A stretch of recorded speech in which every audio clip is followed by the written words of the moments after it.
Welcome to Conscious Living here at the Specialty Produce Network. We are so glad you're here to support your lifestyle with the fastest growing resource for conscious families. So sit back, relax, connect, and enjoy.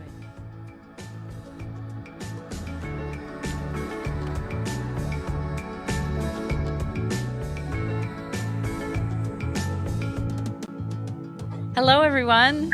Welcome to Conscious Living. We are here live today. We are so excited for our guests. I have two amazing guests from Florida and Fort Lauderdale area. And I'd like to introduce my friend, my amazing, beautiful friend of a lifetime, Teddi Mur of Ocean Motivation. She created a beautiful website, Facebook page, and community of people enjoying the ocean through stand-up paddleboarding, conservation, and enjoyment of the ocean. Welcome, Teddi. Hi, Ash. Thank you. I'm so excited you're here. And would you introduce our other beautiful podcast guest today, Kat? She is amazing, and it is so wonderful to meet her and all the beautiful things she brings to this world. Okay. Well, Ashley, when you said that our theme for the talk today was saving our coastlines, there is no greater champion that I know of than my neighbor and friend in South Florida, Catherine Uden. She is on the call with us. And just to give you a little bit of background, and then I'll let her kind of take over. She is the Southeast Florida campaign organizer for an organization called Oceana. They are the world's largest international nonprofit that works exclusively on ocean conservation through policy advocacy. Wow. Yeah. She's extremely proactive on a lot of fronts. So she'll talk a little bit more about that. Also, their focus is to stop things that are affecting the ocean environment, like offshore drilling, seismic air gun blasting, reducing plastic pollution, protecting our nation's fisheries, and banning shark fin trade, and also defending the Marine Mammal Protection Act and saving the North Atlantic right whale. Wow. So before working for Oceana, because she does this now on a full-time basis, but prior to that, I was always a very big fan because she is such an advocate of the ocean, and she's also the mother of two boys. And I'm so impressed with how she continuously introduces nature, environment, and just the serenity and sanctity of the ocean and ocean sports, include especially paddleboarding. So she used to be a teacher before going to work full-time in ocean conservation, and she believes in appreciating the ocean and helping inspire people, to take care of our waters, but also to enjoy them, So our theme, saving the coastlines, we couldn't have a better perspective. Wow. Kat, please tell us about yourself. I mean, what an introduction. Thank you, Teddi. That was so amazing. And I'm inspired too. I'd love to get to know you even deeper and more. Wow. Thank you for being here. Thank you so much for having me. And Teddi is amazing. She has so much energy, and we both love the ocean. We met through stand-up paddling, and that's really actually what got me into ocean conservation. So we stand-up paddle in Broward County and a lot in Fort Lauderdale, and I would always be paddling the waterways and cleaning up litter and garbage and plastic in the waterways, and it just inspired me to want to go out and do something about it. So I was a teacher at the time. I taught for 15 years in Broward County Public Schools, and I believe a lot in, helping our youth, and our youth is our future. And I was volunteering a lot for an organization called Spider Foundation. I became chair of my local chapter, fighting plastic pollution and fighting for public beach access, trying to stop bad things from happening to the ocean. And I was doing so much of that on a volunteer basis and always felt bad that I didn't have enough time to do that. And it just seemed like a good transition after 15 years of teaching to do it full time. I felt like the ocean needed a lot of defending. And I had a friend named Erin Handy who worked for Oceana, which is the world's largest ocean conservation organization. They were looking for a campaign organizer in Southeast Florida to rally support for our campaigns down in this area. So I applied, and I've been doing that for about a year and a half now. So I work on all of our campaigns. We're just launching a new plastics campaign that I'm really excited about because, again, I've been working on plastics for a long time in this area on a volunteer basis. And I have two boys. I have one in college, one in fifth grade, and we love spending time outdoors. I love taking them on the water. I hope still a good appreciation of the water with them. And I love my job because now I work from home with Oceana, and I actually try to stand up paddle almost every morning on the ocean. And I feel very connected to all the animals that I see. I paddle with manta rays, stingrays, manatees, dolphins, and I just feel so honored to be able to work for Oceana and protect them as my job. Wow. And that's so amazing. And I agree with you. Stand up paddleboarding outside of Fort Lauderdale is just amazing. Teddy is taking me on that adventure at dawn, and it is a mystical experience to be out there in the ocean when it's quiet and everything's beginning to wake up and interact, and the pelicans flying in next to you, and all of the sea life underneath you, and the visibility of being some days 300 feet and you can see to the bottom, and it's just amazing. And what an experience that is. And I wanted to ask you a little bit. I think a lot of us are unaware of what are some of the movements about removing the plastics in the ocean? How is that happening on a policy level? What does that look like? Well, what Oceana is going to be focusing on, a lot of organizations tend to focus on the end of the cycle. What do we do with this plastic when it's out in the ocean? And for those that don't know, we have a lot of plastic in the ocean, including very tiny microplastics that our seafood is eating. So even the tiniest organisms in the ocean are eating this plastic that has photograded in the ocean into tiny pieces. And it's actually working its way up the food chain into our food if people are eating seafood. And it's a huge problem. Animals are getting entangled in it. They're choking on it. There are whales washing up with plastic in their bellies. So, a lot of people are tending to focus on the end of that cycle. We are going to be focusing on the beginning of the cycle. So Oceana is going to be working on stopping it at its source. So making sure that we are not making all this unnecessary plastic.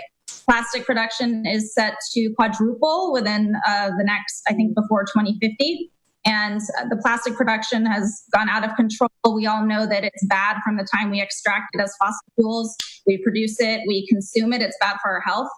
And we are going to be working on not making that plastic in the first place. So not only asking people to reduce the single-use plastic they use in their own lives, but also asking their local municipalities and their states to take action in reducing single-use plastics, and also asking corporations to give us plastic-free alternatives.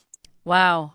Thank you. Oh my gosh, that was an amazing understanding of that. And I know people look forward to really hearing that aspect. That is just genuine, amazing knowledge to understand our impact, that when we go to the grocery store, we go to other places, how we buy our products and what it's packaged in does affect the whole entire world and what we do with it. Is there opportunities of the plastic that has been created to resource it in a different way, to recycle it, or to get it out of the oceans? How does that midstream process work now that some plastic has been made already? What can we do individually and then collectively to correct that path of it not going to the oceans? The unfortunate part about our plastic pollution is actually about only 9% of all plastic that has ever been produced gets recycled. And there's a lot of problems with our recycling infrastructure and our recycling practices in this country. And a lot of people don't realize that we were shipping all of our plastic waste to other nations. So we were shipping them to China, we were shipping it to Malaysia, we were shipping it to these countries that really couldn't handle the amount that we were sending to them.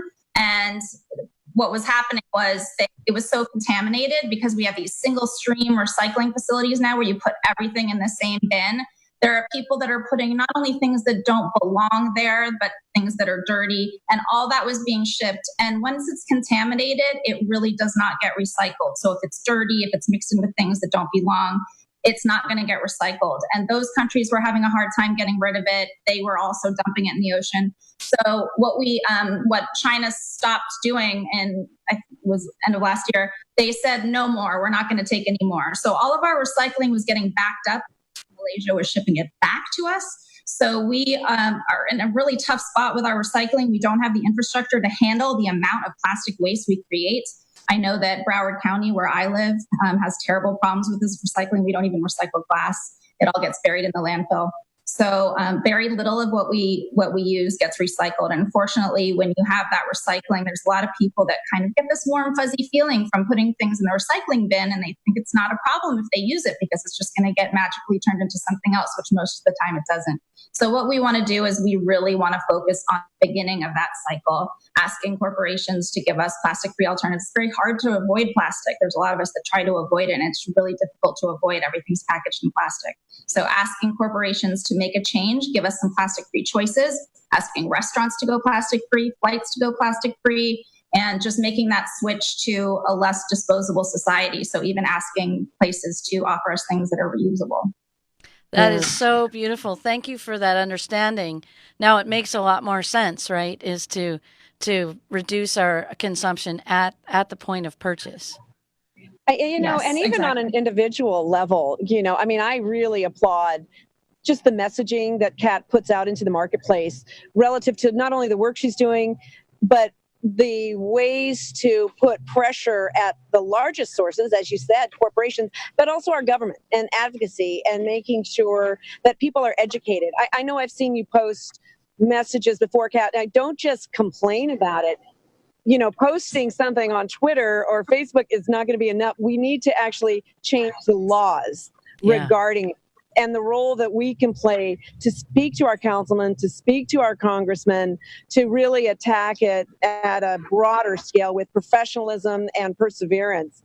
But on a smaller level, I think just being aware, Ashley, of just not taking plastics to the beach. Because I go down to the water like Kat does, almost every morning when I'm in town, I just see so much garbage on the water. People bring shopping bags, people bring forks and knives, people bring plastic bottles, and they leave them, So one small rule of thumb that I always try to adhere with is to always leave the beach with a minimum of 3 pieces of pollution, 3 pieces of garbage. And generally that is plastic. Now and then it's paper, but not often. So whenever I'm there for any reason, always take at least 3 pieces. And, when you look at the multiplier effect, if there's 100 people at the beach, that's 300 less pieces of garbage out there, So just an awareness, kind of on a local level. Absolutely. Yeah, it's definitely Go ahead. Sorry, it's a 3-prong effect. So it's going to take individuals, it's going to take corporations, and it's going to take government to take action. It's going to be a collective effort. Definitely as individuals and as a mom, I teach my boys to always bring their reusable things. So they always know to bring a reusable bottle. They never drink bottled water. We don't use plastic shopping bags. When we go places, we bring our own utensils, our own takeout containers. So we try as much as possible to not create waste. And, that's a big message. And it's something great to teach kids from the beginning, because if they get into that habit when they're young, they're going to have that habit forever. Absolutely. My son is almost 11 years old, and we gave up plastic shopping bags when he was before he was a year old. So he's never seen us bring plastic shopping bags into the house. He's not used to seeing that. When I have a friend offer him bottled water, he says, "Oh, no, thanks. We don't drink bottled water." So, he's in a really good habit. And if we just did that from an early age, we could really, decrease so much waste in the world. It starts out young. We really could, and they're the role models for other people too, to take that in. Exactly. Attitude affects behavior, and behavior affects your habits, right? So it all starts with that, an education and an awareness, and your attitude about it all, and understanding the severity of it, and then that will modify behavior, which then will become a habit. And hopefully one that's widespread. Yeah, and I think exactly. And kids have been part of the movement too. We've had some great kids groups and some youth that have been so motivated by this after they learn about it that they start writing letters to their mayor and to their city commissioners saying, could we pass some sort of local ordinance that asks stores to reduce their plastic or use reusable things? Or can we write to the governor and ask him to reduce plastic bags? So, if we teach kids and they become really passionate about this and they want to save the animals that are in the ocean, they're going to become activists and they're going to help change their world. So that's really, really important. Absolutely. And, Teddy and Kathy, you both mentioned the idea of picking up individually. We can pick up things on the beach, and I think it was amazing to see in Hawaii, especially on the windward sides, of all the garbage that gets washed up from the Pacific garbage patch. And it is amazing to see even microscopic or little pieces of plastic. And I don't think I came into the realization that it actually gets into the food process of the fish and the animals in there. Those micro pieces or smaller pieces. So any piece of plastic, no matter how big or small, to pick that up and to know that that's impacting the ocean in that way is really valuable. I think we think when it gets down to a microscopic level, it doesn't bother anybody anymore, but that's just not true. So thank you for sharing that aspect. And one thing that was really fascinating, and Teddy, you posted on your ocean motivation page in Facebook, which was really amazing, was a time you went down with your company and you went down to Mexico and you wanted to Well, create seagrass and help save the coastline from a hurricane. Would you share more about what that was and what that's about and how we people can sure, do that? yeah. So I travel a lot. I do have a day job. I work for a technology company, and it takes me literally to resort areas within my region of all of Latin America, all of Caribbean, all of Florida. Which is a lot So of coastline. it is, yeah. So I try to parlay my passion for the water and ocean motivation into the exposure that I have in certain areas, as well as a spirit of volunteerism. So there's a number of groups out there that actually kind of have an interface with the tourism and hospitality industry, because it is tourism and it is beaches that really draws a lot of visitors to an area. And when those beaches are negatively or adversely affected, then we have to band together to try to make it better. So in the case of, it was actually not in Mexico, actually it was in Mexico Beach, which is just south of Panama City, Wow. one of the areas that was hit last year by Hurricane Michael. So the townships in that surrounding area were severely affected by hurricane. I mean, flattened basically. And Mexico Beach specifically is a beautiful small coastal community where almost 100% of their buildings lost their roofs, came apart, and it was really drastic. But then there was a lot of beach erosion with that as well. So in order to protect the embankment, a crew of us that were actually at a hospitality conference got together to replant the sea oats, which will help with beach erosion and that rather environmental change that occurs after a bad storm. So that's what that was about. I work with an organization called Tourism Cares, and they set up recovery, relief, and a lot of times it's environmental and just actions and groups to make sure that we're helping communities environmentally to recover. We did the same after Hurricane Maria and Irma in the Keys. We went down to replant some of the areas, the botanical gardens, some of the areas, the shrubbery that is there. It's all part of the ecosystem down in the Keys. So we went down and did a lot of replanting there, as we did one year in Virginia Key, right here in Miami. Just a replanting of shrubbery and trees to make sure that the environment's robust. Wow. That's just amazing. So kids and parents have the opportunity to connect with these organizations so on their vacation in a coastal destination, they can contribute that way. That's really beautiful. Yeah, and the best way to source that would be through the local visitor and convention bureau. Most tourism offices have information on their sites not only about the history of an area and things to do and places to stay, but also how we can give back. There is a little bit of a groundswell of what we call, voluntourism, right? Which is taking a holiday but actually doing something charitable and giving back a little bit to a community. So there are a lot of opportunities out there. Usually the CVB, the local tourism department or tourism development council, will have information on that. That's really beautiful. What an amazing opportunity people can do on their vacations together as a family and really create that volunteerism, especially if we're busy in our everyday lives. And maybe sometimes that's challenging to do in our area, that we can do it in the other areas and really really give back to all the communities around the world. Thank you. for sharing that information and how they can connect. Yeah, and on a local level, Kat, you could probably speak to some of the beach cleanups that you participate with your family. Can you any reference on what you've seen sort of locally for family engagement? Yeah, I think it's a great way to get kids out there to see what's in their environment and the problems that it's facing. So when I take my son paddleboarding or when I take him to the beach, he gets really excited about cleaning up plastic. And he always says, look, I saved a sea turtle. So if he's plastic up out of the ocean, he says, look, I saved 7 sea turtles. So he gets really, really excited about that. He understands the impact of plastic. And that's really the first step.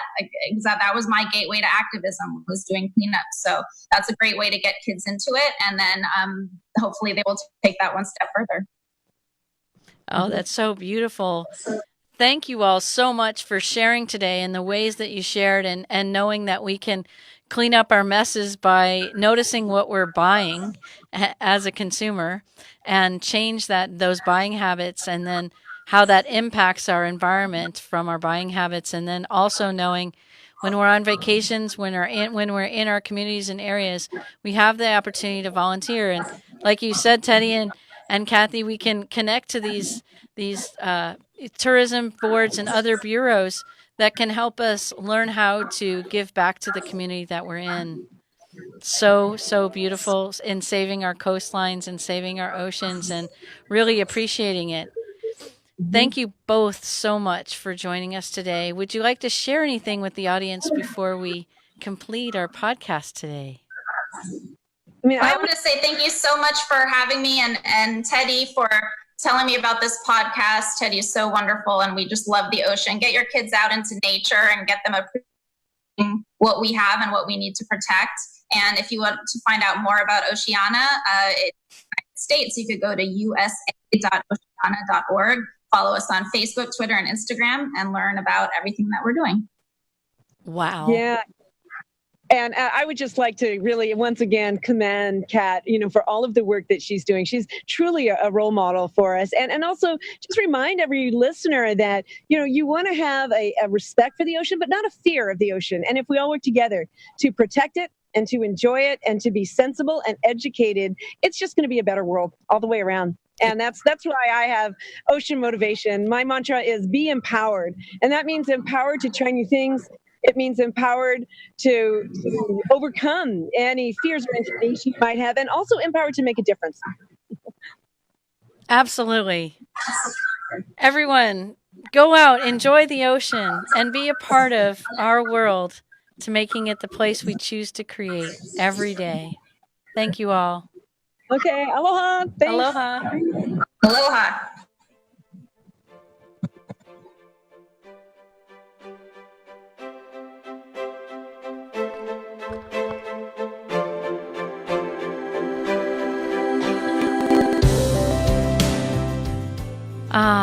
Thank you all for listening to this podcast. We are so grateful for you tuning in and experiencing the innovations and opportunities we all can incorporate into our daily lives. Connect with us at centerforconsciouskids.com to sign up for the latest news that showcases these revolutionary services and products. Our global website provides families with an online conduit for enrichment and transformation in all our lives. Please share with other kids and families who would enjoy these advancements in living consciously. I'm Ashley Lee, and I thank you so much for joining us.